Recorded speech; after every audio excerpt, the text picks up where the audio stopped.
Assalamualaikum warahmatullahi wabarakatuh.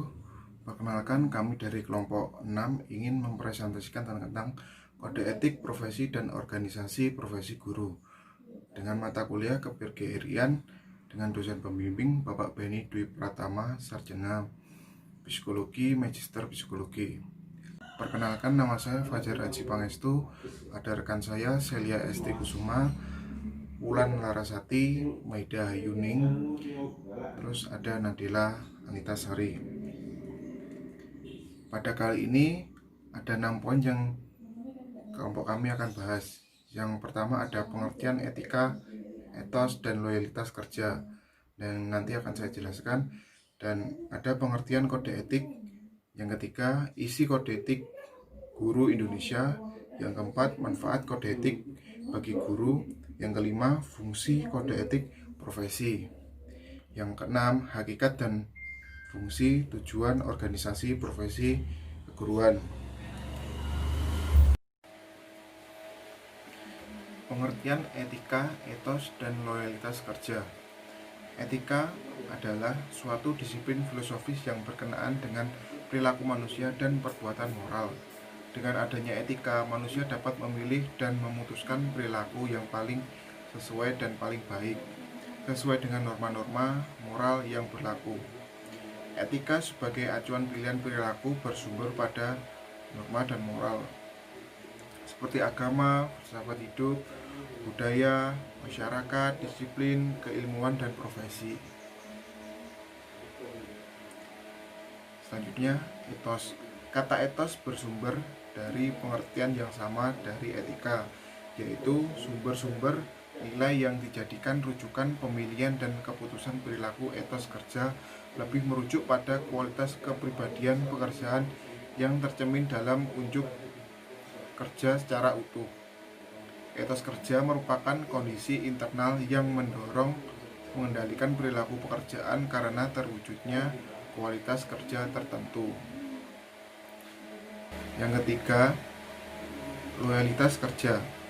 Loyalitas kerja merupakan kondisi internal dalam bentuk komitmen dari pekerja untuk mengikuti pihak yang mempekerjakannya. Dengan loyalitas ini, pekerja hanya akan merujuk bentuk dan kualitas perilaku unjuk kerjanya kepada majikannya atau pihak yang mempekerjakannya. Selanjutnya, presentasinya akan disambung oleh Celia. Assalamualaikum warahmatullahi wabarakatuh. Saya Celia Esti Kusuma, NIM 006, akan membahas materi selanjutnya. Saya akan membahas mengenai kode etik. Yang pertama yaitu pengertian kode etik. Secara etimologis, kode etik berarti pola aturan, tata cara, tanda, pedoman etis dalam melakukan suatu kegiatan atau pekerjaan. Dengan kata lain, kode etik merupakan pola aturan atau tata cara etis sebagai pedoman berperilaku.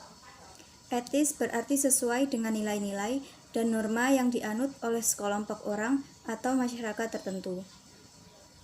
Dalam konteks profesi keguruan, makna kode etik dapat dirumuskan sebagai berikut. Kode etik adalah ketentuan-ketentuan moral yang digunakan sebagai pedoman dalam menjalankan tugas profesi. Yang selanjutnya yaitu kode etik guru di Indonesia. Persatuan Guru Republik Indonesia menyadari bahwa pendidikan adalah suatu bidang pengabdian terhadap Tuhan Yang Maha Esa, bangsa dan tanah air, kemanusiaan pada umumnya, dan guru Indonesia yang berjiwa Pancasila dan Undang-Undang Dasar 1945 merasa turut bertanggung jawab atas terwujudnya cita-cita proklamasi kemerdekaan Republik Indonesia 17 Agustus 1945. Maka guru Indonesia terpanggil untuk menunaikan karyanya sebagai guru dengan mempedomani dasar-dasar sebagai berikut. Yang pertama yaitu guru berbakti membimbing anak didik seutuhnya untuk membentuk manusia pembangun yang berpancasila. Mencakup antara lain: A. Guru menghormati hak individu, agama, dan kepercayaan kepada Tuhan Yang Maha Esa dari anak didiknya masing-masing. Yang B. Guru menghormati dan membimbing kepribadian anak didiknya. C. Guru menyadari bahwa inteligensi, moral, dan jasmani adalah tujuan utama pendidikan. D. Guru melatih anak didik memecahkan masalah-masalah dan membina daya kreasinya agar dapat menunjang masyarakat yang sedang membangun. E. Guru membantu sekolah dalam usaha menanamkan pengetahuan keterampilan kepada anak didik. Yang kedua yaitu guru memiliki kejujuran profesional dalam menerapkan kurikulum sesuai kebutuhan anak didik masing-masing. Mencakup antara lain A. Guru menghargai dan memperhatikan perbedaan dan kebutuhan anak didiknya masing-masing. B. Guru hendaknya fleksibel di dalam menerapkan kurikulum sesuai dengan kebutuhan anak didik masing-masing. C. Guru memberi pelajaran di dalam dan di luar sekolah berdasarkan kurikulum dan berlaku secara baik tanpa membedakan jenis dan posisi sosial orang tua murid. Yang ketiga yaitu guru mengadakan komunikasi, terutama dalam memperoleh informasi tentang anak didik, tetapi menghindari diri dari segala penyalahgunaan. Mencakup antara lain yang A. Komunikasi guru dan anak didik di dalam dan di luar sekolah dilandaskan pada rasa kasih sayang. B. Untuk berhasilnya pendidikan, guru harus mengetahui kepribadian anak dan latar belakang keluarganya. Komunikasi hanya diadakan semata-mata untuk kepentingan pendidikan anak didik. Demikian materi dari saya, akan dilanjutkan oleh pemateri berikutnya. Baik, di sini saya akan melanjutkan presentasi dari teman saya, Celia Estianti. Yang keempat, ada guru menciptakan suasana kehidupan sekolah dan memelihara hubungan dengan orang tua murid dengan sebaik-baiknya bagi kepentingan anak didiknya. Poin A, guru menciptakan suasana kehidupan sekolah sehingga anak didik betah berada dan belajar di sekolah. Poin B, guru menciptakan hubungan baik dengan orang tua sehingga terjalin pertukaran informasi timbal balik untuk kepentingan anak didiknya. Poin yang C, guru senantiasa menerima kritik dengan dada lapang setiap kritiknya. Poin D, membangun yang disampaikan orang tua murid atau masyarakat terhadap kehidupan sekolahnya. Yang kelima, ada guru memelihara hubungan baik dengan masyarakat di sekitar sekolahnya maupun masyarakat yang lebih luas untuk kepentingan pendidikannya. Pada poin A, guru memperluas pengetahuan masyarakat mengenai profesi keguruan. Poin B, guru menyebar dan merumuskan program-program pendidikan kepada dan dengan masyarakat sekitar, sehingga sekolah tersebut berfungsi sebagai pusat pembinaan dan pengembangan kebudayaan di tempat itu.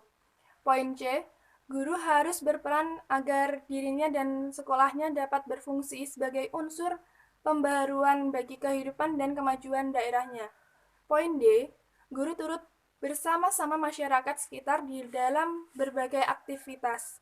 Poin E, guru mengusahakan terciptanya kerjasama sebaik-baiknya antara sekolah, orang tua, dan masyarakat bagi kesempurnaan usaha pendidikan atas dasar kesadaran bahwa pendidikan merupakan tanggung jawab bersama antara pemerintah, orang tua, dan masyarakat. Yang keenam, ada guru secara sendiri-sendiri atau bersama-sama mengembangkan dan meningkatkan mutu profesionalnya. Pada poin A, guru melanjutkan studinya dengan cara sebagai membaca buku-buku, yang kedua mengikuti workshop atau seminar, konferensi, dan pertemuan-pertemuan pendidikan atau keilmuan lainnya. Yang ketiga ada mengikuti penataran, dan yang keempat mengadakan kegiatan-kegiatan penataran. Kemudian pada poin B, guru selalu berbicara, bersikap, dan bertindak sesuai dengan martabat profesinya. Kemudian yang ketujuh ada guru menciptakan dan memelihara hubungan antara sesama guru baik berdasarkan lingkungan kerja maupun di dalam hubungan keseluruhan. Pada poin A, guru senantiasa saling bertukar informasi, pendapat, saling menasehati, dan membantu satu sama lain dalam hubungan kepentingan pribadi maupun dalam hubungan tugas profesi. Poin B, guru tidak melakukan tindakan-tindakan yang merugikan nama baik rekan-rekan seprofesinya dan menunjang martabat guru dengan baik secara pribadi maupun secara keseluruhan. Pada nomor 8 ada guru secara bersama-sama memelihara, membina, dan meningkatkan organisasi guru profesional sebagai sarana pengabdiannya. Pada poin A, guru menjadi anggota dan membantu organisasi guru yang bermaksud membina profesi dan pendidikan pada umumnya. Pada poin B, guru senantiasa berusaha terciptanya persatuan di antara sesama pengabdian pendidikan. Poin C, guru senantiasa berusaha agar menghindarkan diri dari sikap-sikap, ucapan-ucapan, dan tindakan-tindakan yang merugikan organisasi. Selanjutnya akan dilanjutkan oleh teman saya, Meida. Nah, selanjutnya yaitu poin 9. Nah, di dalam poin 9 ini adalah guru melaksanakan segala ketentuan yang merupakan kebijakan pemerintah dalam bidang pendidikan. Nah, sebagai pegawai negeri sipil, guru adalah aparat pemerintah, karena itu sudah selayaknya melaksanakan segala ketentuan yang merupakan kebijakan pemerintah dalam bidang pendidikan, seperti itu.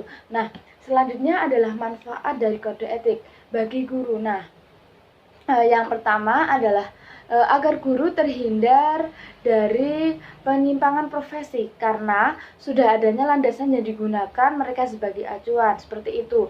Nah, selanjutnya adalah untuk mengatur hubungan guru dengan peserta didik, termasuk sejawat, sekerja, dan masyarakat, jabatan profesi, dan pemerintah.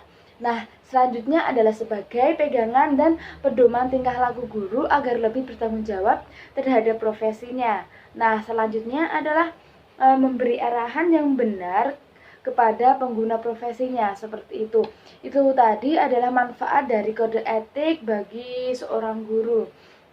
Nah, selanjutnya ada 3 hal pokok yang merupakan fungsi dari kode etik profesi. Nah, yang pertama adalah kode etik profesi memberikan pedoman bagi setiap anggota profesi tentang prinsip profesionalitas yang digariskan. Maksud dari kalimat ini adalah bahwa dengan adanya kode etik profesi, melaksanakan profesi maupun mengatur suatu hal yang boleh dan dia lakukan dan tidak boleh dia lakukan, seperti itu. Nah, selanjutnya adalah kode etik profesi merupakan sarana kontrol sosial bagi masyarakat atas memberikan suatu pengetahuan kepada masyarakat agar juga dapat mengontrol terhadap pelaksana di lapangan kerja, seperti itu. Nah, selanjutnya kode etik profesi mencegah campur tangan pihak luar organisasi profesi tentang hubungan etika dalam keanggotaan profesi. Arti tersebut dapat dijelaskan bahwa para pelaksana profesi pada suatu instansi atau perusahaan yang lain tidak boleh mencampuri pelaksanaan profesi yang lain di dalam pelaksanaan perusahaan tersebut, seperti itu. Nah, yang selanjutnya saya akan menjelaskan tentang bab hakikat organisasi profesi keguruan. Nah, di dalam profesi ini yang pertama adalah dari hakikat organisasi dulu. Apa sih hakikat organisasi? Ada banyaknya pendapat yang mengemukakan pengertian organisasi seperti berikut ini. Yang pertama adalah organisasi menurut Stoner. Nah, organisasi adalah suatu pola hubungan-hubungan yang melakukan mana orang-orang di bawah pengarahan manajemen tujuan bersama. Nah, selanjutnya adalah organisasi menurut James D. Money. Organisasi adalah membentuk dan mempersingkat manusia untuk mencapai tujuan bersama. Nah, jadi organisasi juga sebagai terbagi menjadi 2, yaitu organisasi formal dan organisasi non formal. Nah, itu tadi adalah pengertian dari hakikat organisasi. Nah, baik, untuk selanjutnya materi bab ini akan dilanjutkan oleh teman saya. Hakikat profesi. Profesi melibatkan beberapa istilah yang berkaitan, yaitu profesi, profesionalitas, profesional, profesionalisasi, dan profesionalisme. Profesi menunjuk pada suatu pelayanan atau jabatan yang menuntut keahlian, tanggung jawab, dan kesetiaan terhadapnya. Profesionalitas menunjuk pada kualitas atau sikap pribadi individu terhadap suatu pekerjaan. sampai pada suatu kesimpulan bahwa hakikat profesi adalah suatu pernyataan atau suatu janji yang terbuka. Suatu profesi mengandung unsur pengabdian menurut Umar Hamalik. Suatu profesi bukanlah dimaksudkan untuk mencari keuntungan materi belaka, melainkan untuk pengabdian kepada masyarakat. Pengabdian seorang profesional menunjuk pada pengutamaan kepentingan orang banyak daripada kepentingan diri sendiri sehingga memiliki ciri tersendiri. Organisasi profesi kependidikan. Sesuai dengan hakikat profesi dan ciri-cirinya, dapatlah diterima bahwa jabatan kependidikan atau keguruan merupakan suatu profesi. Pekerjaan sebagai guru muncul dari kepercayaan masyarakat dan mengabdikan diri pada masyarakat. Pekerjaan itu menuntut keterampilan tertentu yang dipersiapkan melalui proses pendidikan dan latihan yang relatif lama, serta dilakukan dalam lembaga tertentu yang dapat dipertanggungjawabkan. Fungsi organisasi profesi keguruan. Organisasi profesi kependidikan berfungsi sebagai pemersatu seluruh anggota profesi dalam kiprahnya menjalankan tugas keprofesiannya dan memiliki fungsi peningkatan kemampuan profesional seperti A. Fungsi pemersatu, yaitu dorongan yang menggerakkan para profesional untuk membentuk suatu organisasi keprofesian. B. Fungsi peningkatan kemampuan profesional. Fungsi kedua dari organisasi kependidikan adalah meningkatkan kemampuan profesional para pengemban profesi kependidikan. Tujuan organisasi profesi keguruan. Suatu tujuan organisasi ini adalah mempertinggi kesadaran sikap, mutu, dan kegiatan profesi guru serta meningkatkan kesejahteraan guru. Organisasi profesi sebagaimana telah disebutkan dalam UU RI pasal 40 ayat 1 mempunyai tujuan untuk memajukan profesi, meningkatkan kompetensi, wawasan pendidikan, perlindungan profesi, kesejahteraan, dan pengabdian dalam masyarakat. Kesimpulan. 1. Secara etimologis, kode etik berarti pola aturan, tata cara, tanda, pedoman etis dalam melakukan suatu kegiatan atau pekerjaan. Dengan kata lain, kode etik merupakan pola aturan atau tata cara etis sebagai pedoman berperilaku. Etis berarti sesuai dengan nilai-nilai dan norma yang dianut oleh sekelompok orang atau masyarakat tertentu. 2. Manfaat kode etik yaitu sebagai pegangan atau pedoman tingkah laku guru agar lebih bertanggung jawab terhadap profesinya. 3. Kode etik profesi merupakan sarana kontrol sosial bagi masyarakat atas profesi bersangkutan.